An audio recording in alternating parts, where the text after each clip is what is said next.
All right, here we go. Hello, everyone. I am here with Melanie today, and Melanie wears many hats. She writes books, publishes books, and also does amazing work with company culture. And so we are talk a little bit about that. And I know so little about it. I really didn't come from the corporate world, so I'm really looking forward about corporate culture and how it's shaped and the game that you have that you help with people with it. Absolutely. Excited to talk about it. Thank you for having me today. So tell us more about what you do. Absolutely. So I have been a human resource practitioner, I guess, for the last, I say 20 plus years. But sometimes HR gets a really bad rap. So I have to be careful about who I say HR to. Sometimes I invert them and I'll say I'm in like an RH, which is being real, being human, right? Which is something that people really relate to. And that's what the world of culture has kind of brought us to. So I was inspired by a company that I was at to help them become a best place to work. And that's really what started my consultancy 7 years ago, was just a passion to, I think I say, on my tagline on LinkedIn, life's too short to work for jerks, or life's too short to hate your work. Like those are, very true things that resonate because we all are working in some fashion. Mm-hmm. So basically, kind of a quick overview, I have an HR consultancy, People First, and we actually will come in and help organizations, whether that's the best path in, I think, is to play the game, which is cards for culture. So think like Cards Against Humanity, or if you've played Apples to Apples, that's the nicer version. It's a game we play with leadership teams. We sit down. Typically, it's a 4 to 6 person, but we've recently done it with as many as 22. We just had to divide up into smaller groups. So we take a leadership team and really walk them through what do they stand for, right? What are some people may use the term, their values, their mission, but what we call them are their keys to success. We drive to the behavior then. So that's the first deck of cards sets up their keys to success. The second deck are behaviors driven. So like, hey, all right, we say we stand for innovation or integrity or customer service. Those are some of the keys to success words. And then we drive to, okay, well, what is that behavior, right? Because Carolyn, you and I might define customer service very differently, right?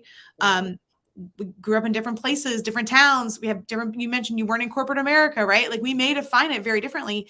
And I see that happens with businesses as well. If they have legacy leadership or maybe even family-owned business, and now they're expanding and hiring new people, we help them get on the same page with understanding what that culture is.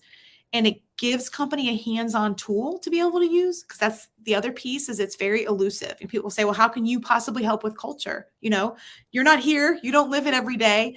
And the game does that. It gives us a formal, like facilitated conversation with teams to give them an idea of what kinds of things they need to do.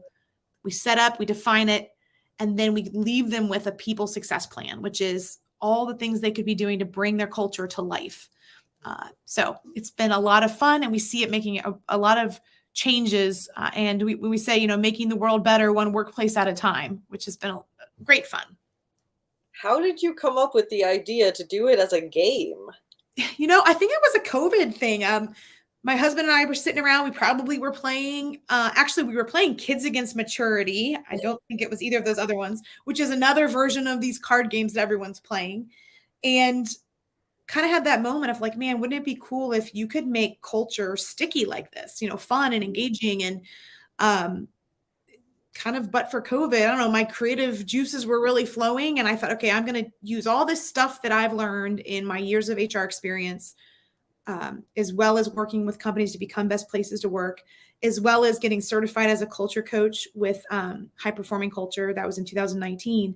So I kind of took all this stuff that I had in my head and turned it into, it was very much driven by that idea of you can play the game like, I don't know, like Cards Against Humanity, right? Which is fun, yeah. A lot more fun than having somebody stand at the front of the room and lecture at you.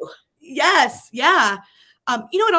It makes the leaders feel like they're a part of creating it, right? Not just, hey, I'm here and I'm getting it passed down onto me because this is just how it is. even organizations that already have the pretty words on the wall, which is what we find a lot of them have, right? The pretty 7 words that are on the wall that everyone's supposed to follow, but they don't memorize it. They don't know what those are. They aren't seeing them show up every day in their common language or in their ongoing behaviors. So even if they have those words, what I say is, okay, great, we're going to help you bring them to life.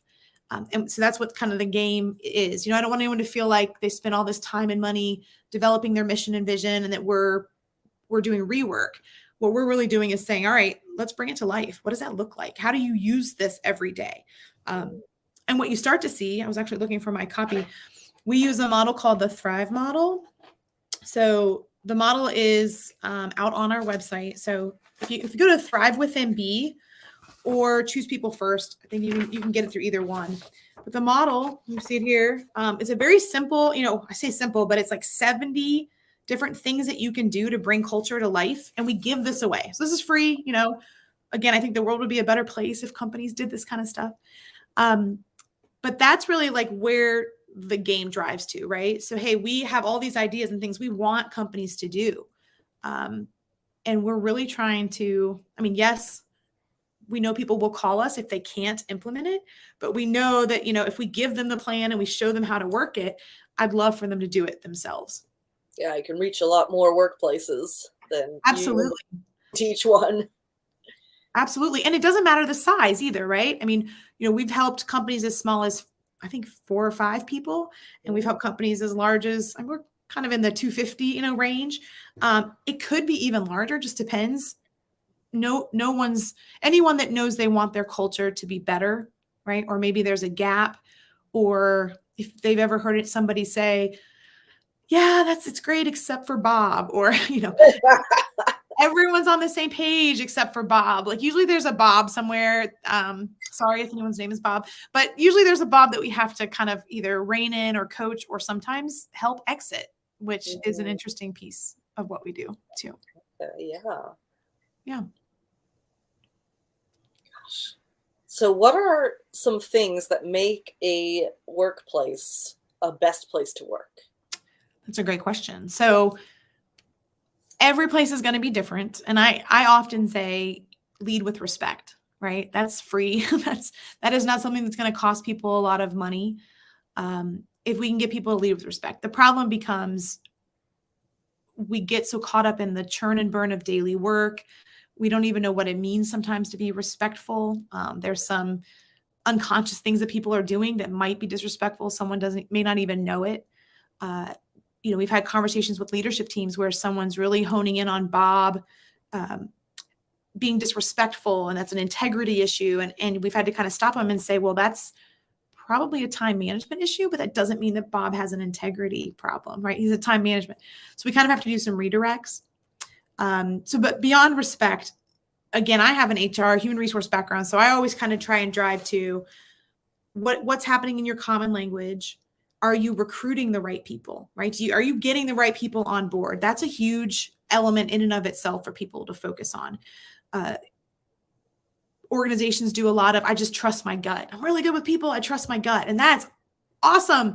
But if you haven't defined what it means, right? So go back to the game. We define what it means, and then we can say, hey, I'm going to ask a question about my keys to success, a couple questions about each one. So I might actually say, okay, customer service, we're going to focus on that. Tell me about a time that you delivered legendary customer service. What did you do? How did you deliver it? And when they start to say some of the things that we know because we've defined it, then I can say that person's a culture fit. Or we like to say a culture add, right? We don't want them to have to fit exactly, but add to our collective culture. So working it into our processes, we want it to be a habit. We don't want culture to fall. If I walked away and said, Carolyn, you're responsible for culture, right? That's not how culture works. We want it to be something that everyone is responsible for, and then worked into your daily habits. So those 70 things, like you said, what are some things that they're doing? They're doing a lot of these things. We say start in the roots and build to the branches. So the Thrive model is a tree. And we give ideas for foundational, like, hey, if you don't know where to get started, start here. And then as you get better, you level up. So the example I gave, like with recruitment, you need to do some basic things like make sure you have an application, make sure you have, I'm trying to think of some of the other, a basic onboarding checklist, interview guides, a defined hiring process. But as you level up, so that's in the roots, when you take it up to the next level, then you're leveling up to, okay, you've moved beyond the basic onboarding checklist, and now you're creating this really engaging and stellar onboarding process. You've moved into an applicant tracking system, or you may not just have a general recruitment process. You may have brought in some recruitment partners to really help you find the right people and spend some good, time and energy on that. You don't just have basic interviews, right? You have interviews that are tied to your culture, behavior-based, culture-based interview questions. So that's some of the examples. Your question is such a good one. So yes, use the Thrive model. But the other piece to that is when we survey companies, which we do in engagement surveys, the top 3 things that I always hear the best places to work are doing is they're communicating really well. And that's a sticky wicket, right? How to make humans communicate really well. There's lots of opportunity there. They're building trust with their senior leaders. So they have a good senior leadership to team relationship, and they're building trust.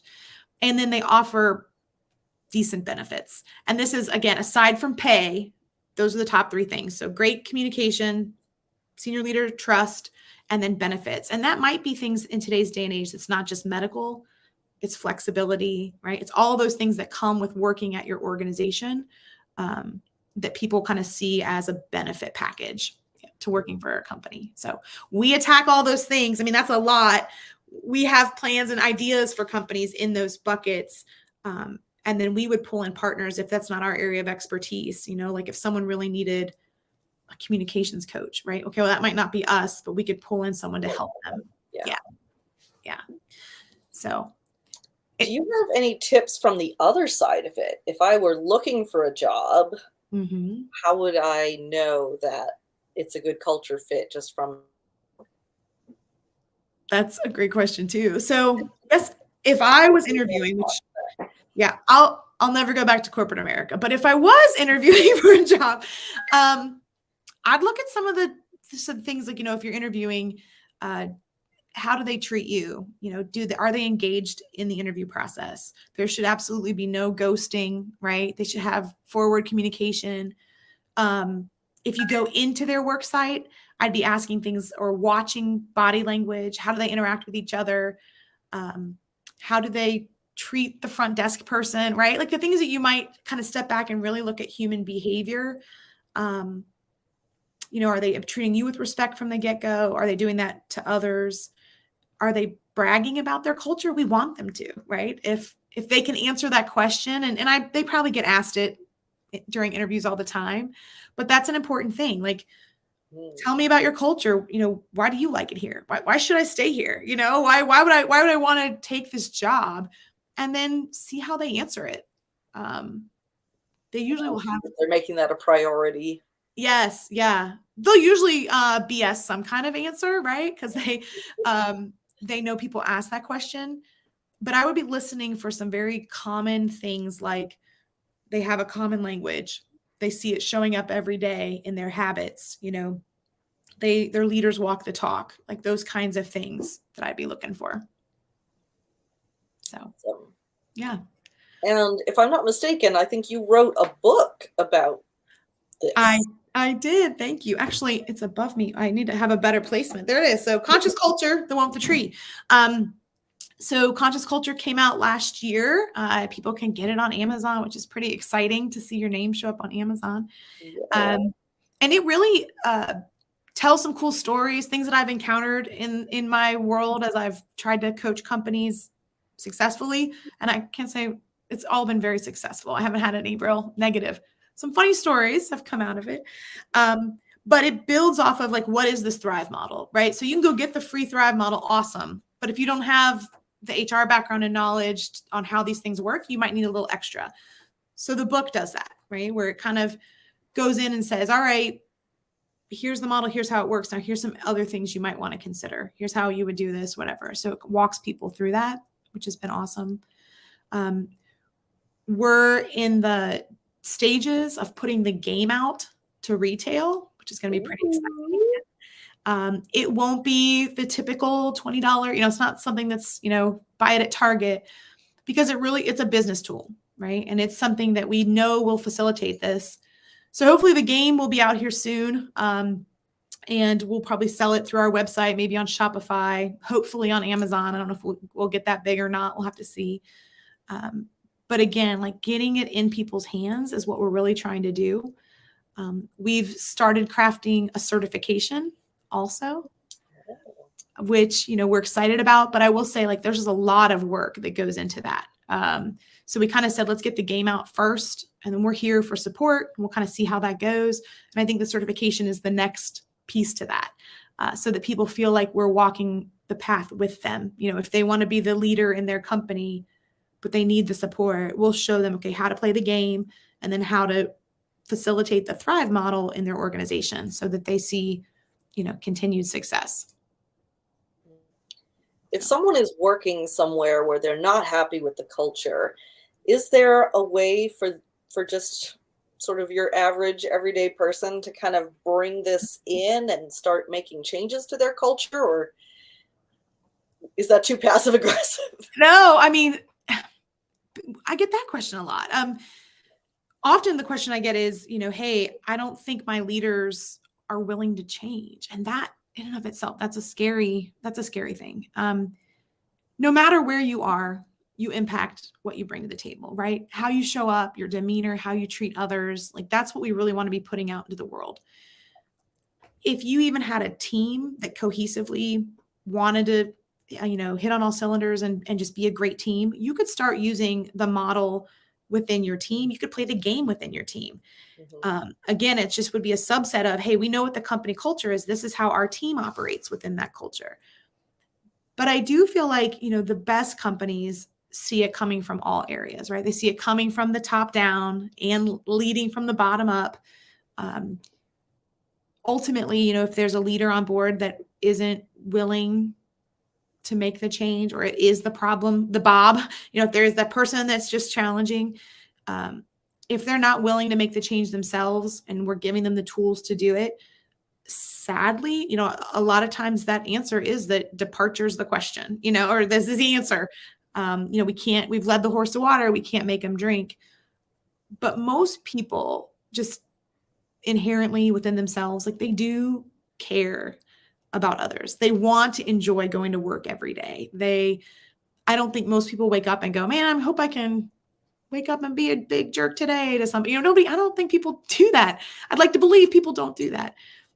So we're just trying to figure out ways to bring that to the surface more often. Yeah. Yeah. Love that. What other advice do you have that I have not thought of? I don't know. Let me think here. You're asking really good questions. And I know this is one of those, I could talk culture up and down. I get really excited about it. The things that we have going on are pretty cool. I would encourage any size organization, if you're thinking about where am I going to go in the future, how am I going to build my team out? If you think you're going to add people, right? Any company that runs with people, planning for that culture should happen now, right? It's kind of that lay the foundation. The best time to plant a tree was 20 years ago, right? The next best time is now, so that you can hopefully sit in its shade in the future. Yeah. And culture's a lot like that. It is not, if you think of Eisenhower's matrix of urgent and important, it is very important, but rarely urgent. Mm-hmm. And so what happens is people don't spend the time working on it. And what we're trying to encourage people is to say, hey, because it is, and because we're smart leaders, we got to step back and say, okay, I'm going to spend the time working on it. There are some stats. Would you like me to share some, like, as I was telling that? Yeah, let me tell a quick culture stats. We ask leaders, tell me about, so let's see, how do we say this? On a scale of 1 to 5, how important is people and culture to driving your bottom line? And typically, so 5 being high, 1 being low. How important are people and culture to driving your bottom line? And that's a very important question, because we didn't say, happy hours and ping pong tables. We said, do your people and culture make you money, right? Does it drive your bottom line? And the answer, 250 CEOs, any guesses? Was it high? Was it low? Oh, I think it was low. well, and that would be they're not utilizing it. So you think I'm driving you to that. They actually said it was really high, but here's where the gap is. So they said it was a 4.8 out of 5. They actually said it was high. The problem then came in the follow-up question when we asked, okay, how many of you have a financial plan? 100%. How many of you have a strategic plan? It was like 97%. How many have a marketing plan? 95%. So huge numbers. How many of you have a people and culture plan? That's where it was low, right? Oh, I hear someone joining. Hi.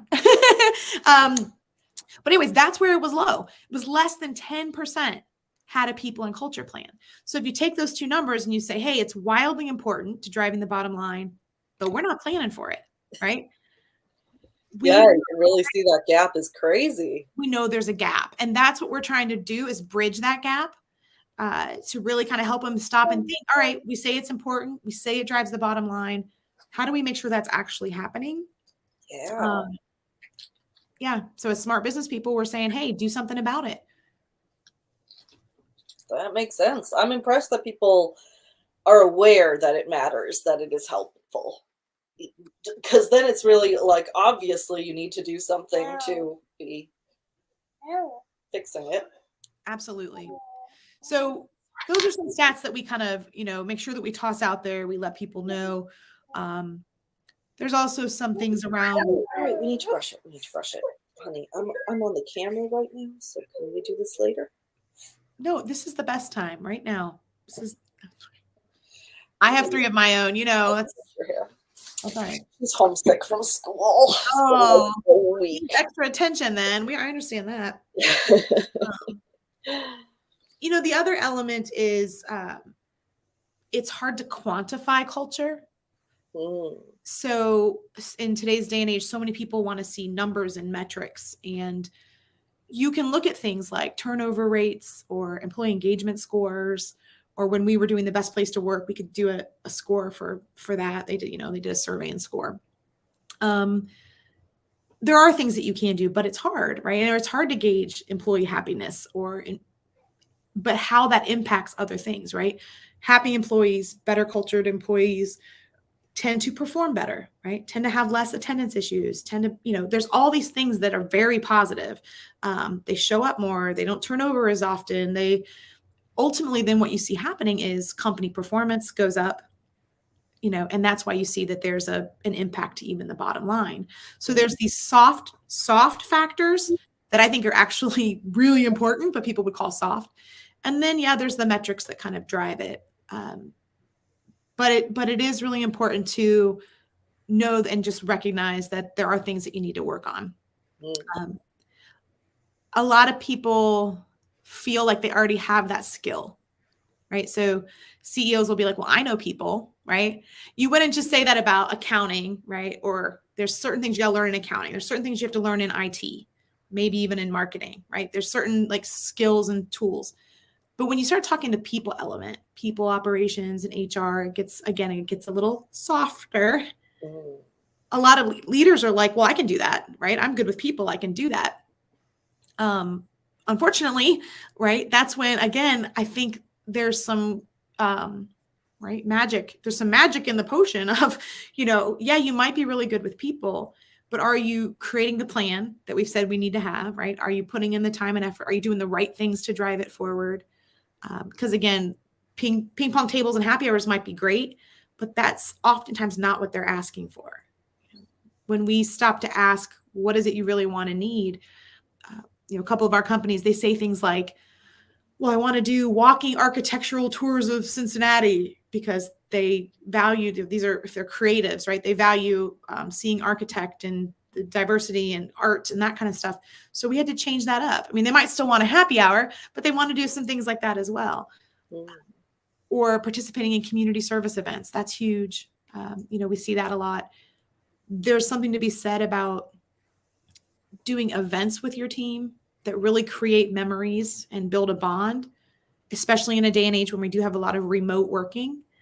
Those things that you can do that will build, flex that muscle of creating a memory or creating a fun event that builds into that. Those are also great ways to build into it. That helps that trust in leader, right? hopefully opens up doors to communication and can be seen as a benefit. So those kinds of things can operate as, hitting the trifecta of what people are typically wanting. That's such an important point about asking people what they actually want instead of assuming and just Mhm. throwing things at them. I'm like, don't you love this? Yeah. Yeah. Yeah. Or this is what we've always done, so this is what we're going to do. That's another one. Or we're seeing that today. We've always been in the office. So granted, but for COVID, even though we've had wild success, a lot of companies, a lot of them are saying, get back in the office. And, we're trying to say, well, does that make sense? Why are we getting back in the office? Should we be offering a hybrid work schedule? We get it. There are some employers that need people back in the office. We've seen that innovation and creativity actually are higher when we get together. So there's some reasons why we should, but that doesn't mean we should throw all flexibility out the door, right? Like people have come accustomed to their kids at home and they need to be there with them, right? Or the handyman, or, the plumber's here, like whatever it is, or just not liking their commute. All of that impacts what they think of the organization that they're working for. So, yeah, absolutely. You said companies of any size, are there culture elements that myself as like a solopreneur can bring in terms of like, it's mostly just me, but if I were to hire a VA or somebody remote and part-time, how would I get started with setting a good culture? That's a great question. The game itself just brings out conversation, right? So if you were to, I don't know, I've not played it with just two people. Two people, yeah. But I have, my two business partners on the people first side, we did play it. We had someone else there kind of with us just as seeing how the game played. And it brought about great conversation because there are that initial deck, and I think it's like about 52. It's like about what an actual deck of cards is. They're all important to some extent. But if you were to pull out the 10 to 12 that are the most important to you and have a conversation with someone, it tells a lot about who you are, right? So if you pull out the one that's, again, there's a ton. You might pull out one that's process-based. And if you start talking process, you want to make sure that person agrees. Like, yes, I also value process. Let's talk about that. Well, what does that mean, right? Or we set things up, or, it's that same example of customer service. We value that. Okay, well, it means we deliver on time. We go above and beyond. We give the customer what they need, not just what they ask for, because sometimes they don't know. So like you have these conversations and you can say, hey, yep, now we're on the same page with what's needed. It really helps you level set, setting expectations with each other so there's not as much miscommunication. And we encourage employers to use this in their recruiting for exactly that reason, right? So then when they ask that customer service question and they hear those things back, they're like, yeah, great. This would be a great culture add. We've had such great feedback on that. We're actually going to put out an independent deck of cards just for recruitment. So like we would use those 52 cards. You could determine what your top keys of success were. And then we'll have examples of questions that you could ask to really dig into, like, do they value the same things that you value?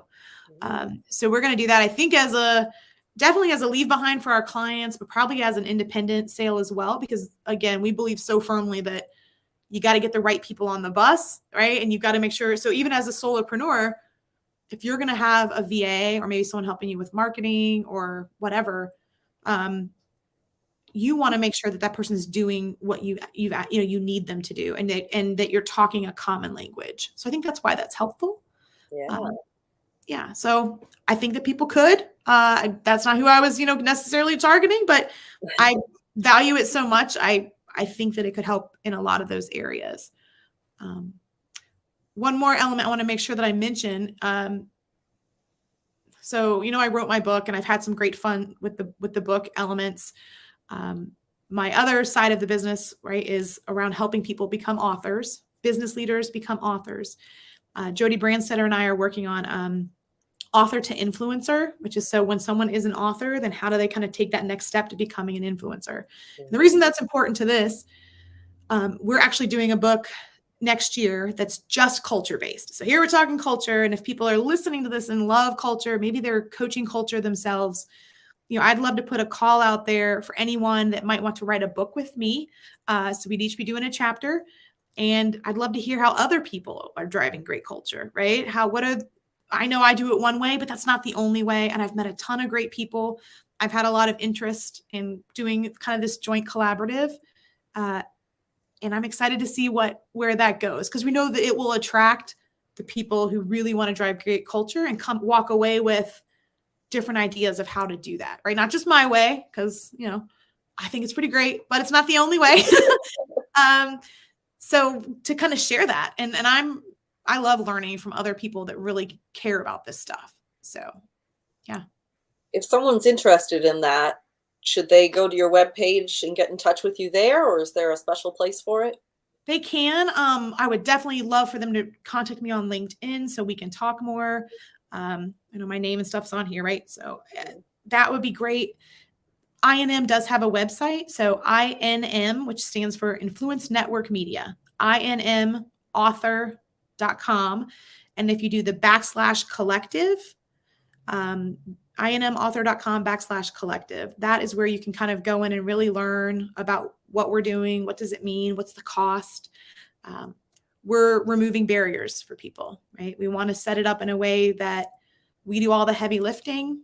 Our authors just submit their chapter, their headshot, their bio, and we do all the pre-launch, launch day, post-launch. We just ask people to, get their supporters excited about launch day, get 30 to 35 people that will buy their book on launch day.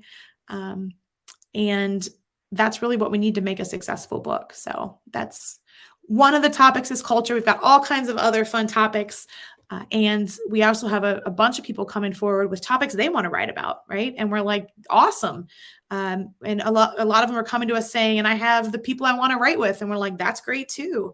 You are who you surround yourself with. So if we can find that, your 12 people that are in your circle, your top circle of influence or whatever it is, find those people and write a book together. Like it has been life-changing. I don't use that word very often. Life-changing. Powerhouse, that's actually this book over here, was written with one of my networking groups. Like, how cool is that? Like we all had a seat, and it was in the business world. So my CPA, my financial advisor, the marketing person, the IT person, we all came together and wrote our chapter, right? Yours truly writing about culture and HR. And we called it, Powerhouse. What is it? The advisors you need for business success. I don't think it's a small business, but Powerhouse was the name of our group too. So it was kind of a cool way to use it. But yeah, I can't say enough. I used to think it's like having kids, I guess. I always thought, how could I possibly love another business as much as my culture business? Because I love, love, love what I'm doing with culture. And it's like having another child. I had plenty of room in my heart for this other business, I guess. I didn't even know that it existed. So That's beautiful. yeah. Yeah. Fantastic. All right. Well, we are going to wrap up. Is there anything else that you would like to share before we go? No, I would just like to encourage everyone to take action, right? To be intentional with your culture, to whether you use the free model or get the book or do whatever it is you need to do, really practice like a pay it forward, right? How can you do something great in the world that will impact others? And I would say it has a lot to do with the people we're surrounded with at work and the things that we can do to make it great. So if we can make the world better, one workplace at a time, that would be our goal. And would love for you to do it yourself or be there to support you in that endeavor. Fantastic. Thank you so much. Yeah. Thank you.